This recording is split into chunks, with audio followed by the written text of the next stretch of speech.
Good afternoon. So we're fast approaching exam season, and I can already see a lot of tired faces here in front of me. Well, today we are lucky enough to have Professor Manson from the University of Denton talk to us about how sleep can help us pass those all-important exams.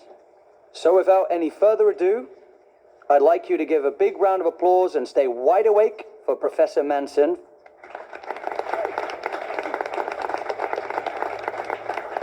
Good afternoon. Looking around this room now takes me back to when I was your age and life seemed to be a never-ending chain of exams and assignments. At that time, organisation was not my forte, and too often I found myself up all hours of the night before an exam, cramming every last piece of information I could in an attempt to remember something. Does that sound familiar to any of you? Can I just see a show of hands? How many of you this term have had no more than 3 or 4 hours sleep before an exam? Okay, so that's a clear majority. And it has to be said that last-minute revision can do wonders for the short-term memory. But what is, in fact, even more beneficial is a good night's sleep.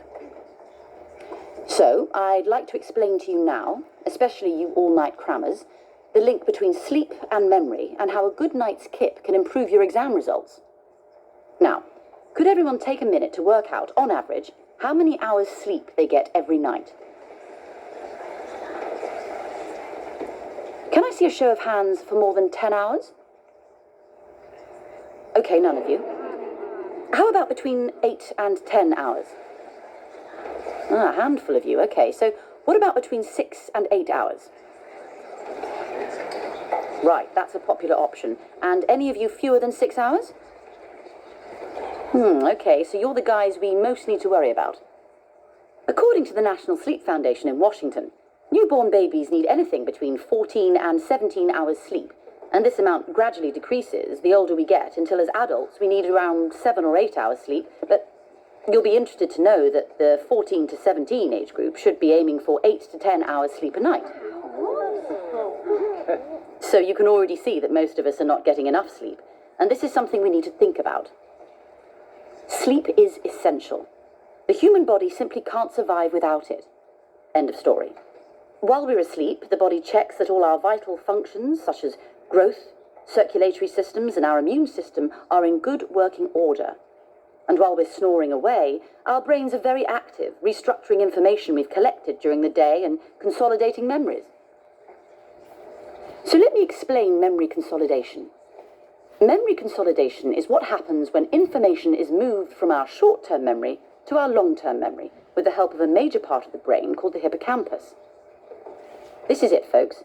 This is the big moment when all those facts and figures that you've crammed into your short-term memory are processed and consolidated in your long-term memory.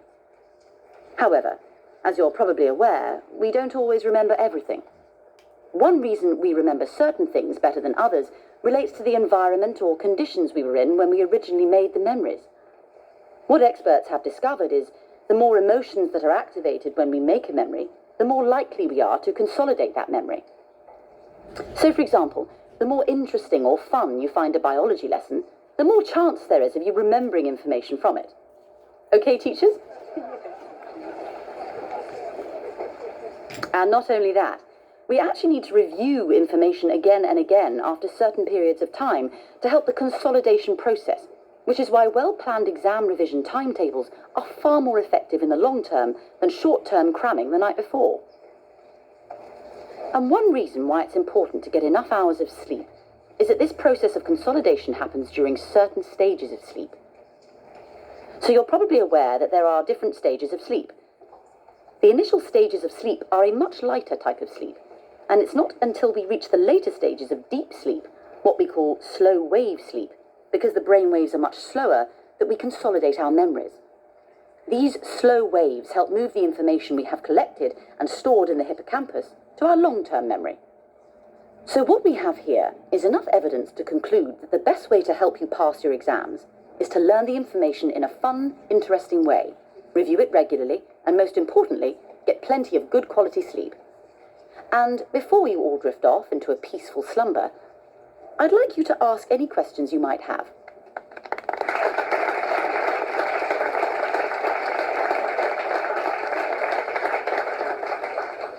Thank you, Professor. Okay, any questions?